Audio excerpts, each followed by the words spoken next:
So the president's erroneous announcement of withdrawal from the ICC created quite the buzz. Before a statement from his office, the country would remain in the court.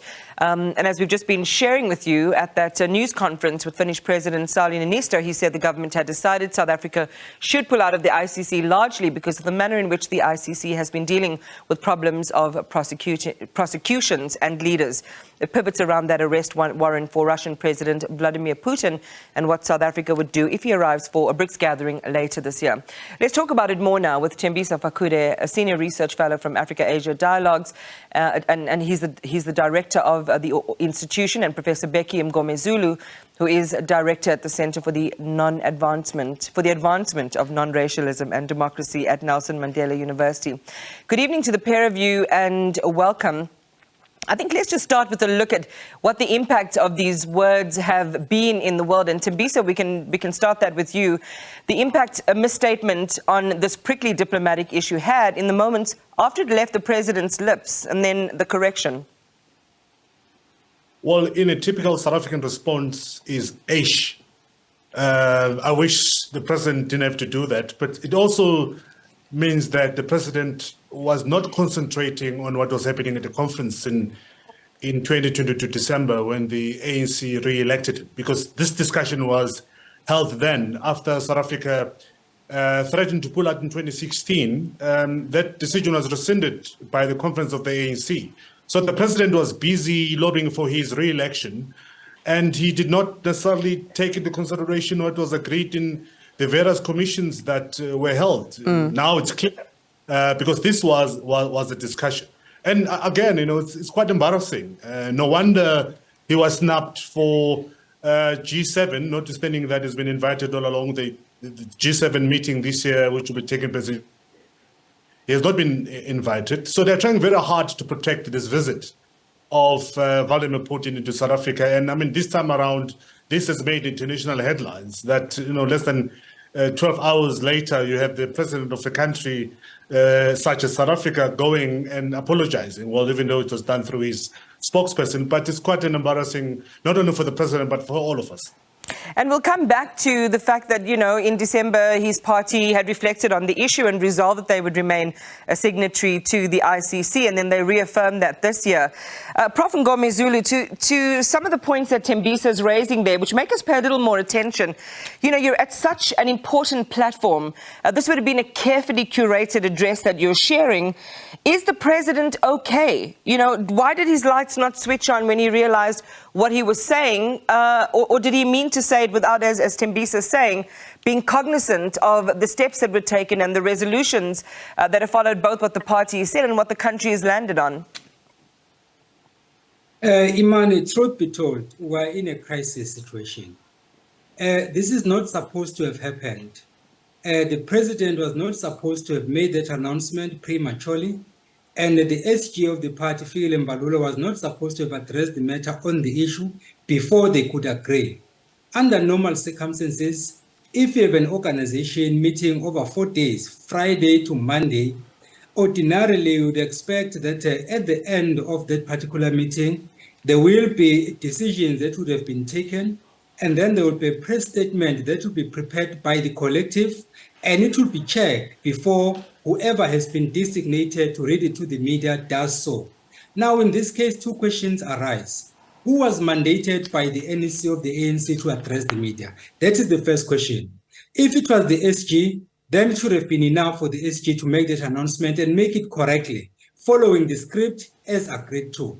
If the agreement was that the president, in his capacity as the president of the organization, is the one who will be given that opportunity to address the media, so be it. But then the president, too, cannot just read his mind.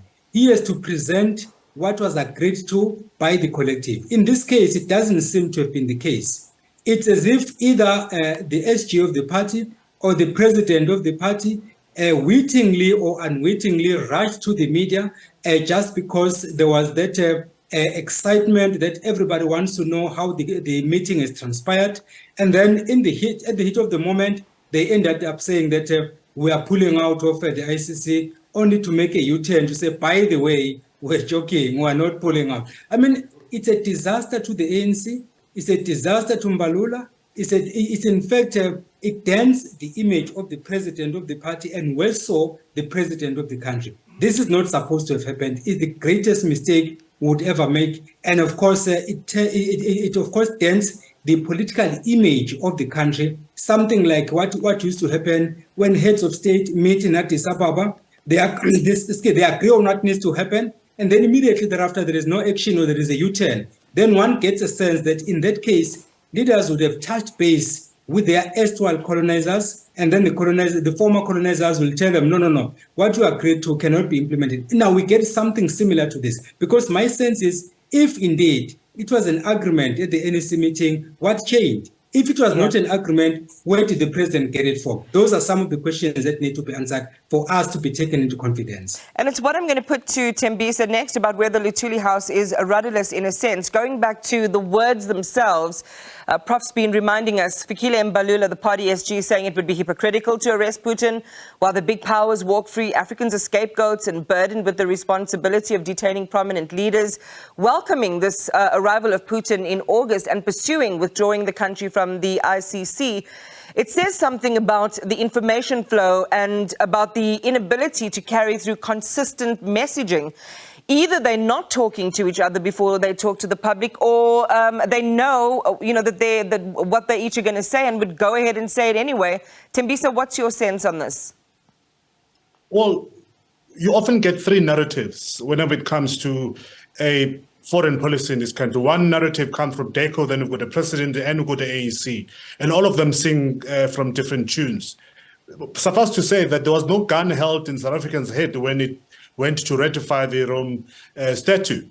Now we find ourselves having to argue with that, notwithstanding that we're signatory.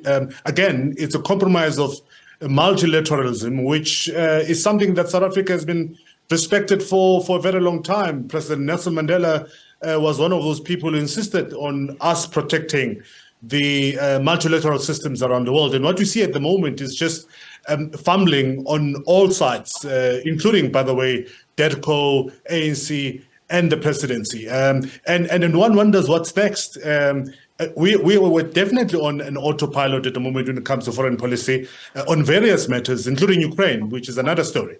But we'll have to wait and see what's going to happen come August, when Vladimir Putin is going to be visiting this country. You might just see citizen arrests. There's going to be noise all over the place, and South Africa will be expected to respect multilateral platform and the ICC. If Putin does visit South Africa, he'll be expected to be arrested.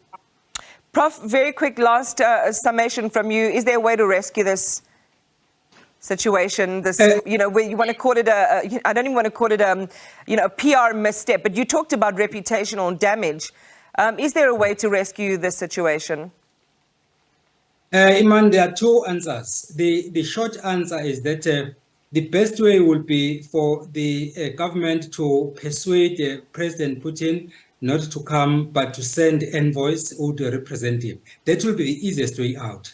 But then in a worst case scenario, if President Putin were to arrive in South Africa, as much as we respect multilateralism, as my colleague has correctly pointed out, but the reality of the matter is the ICC itself is compromised. So my advice to government will be, in the event that Vladimir Putin arrives in South Africa, we should rather declare war against the ICC than declare war against Russia. And I can spell out the reasons at a later stage, but that is where my position is. The ICC is compromised. And that topic certainly is a big one in South Africa, and I think it is worth pursuing it further. Thank you so much for your time, though, tonight on the question that we posed to you. Tembisa Fakude, a Senior Research Fellow from the Africa-Asia Dialogues, and Professor Bheki Mngomezulu from the Center for the Advancement of Non-Racialism and Democracy at NMU.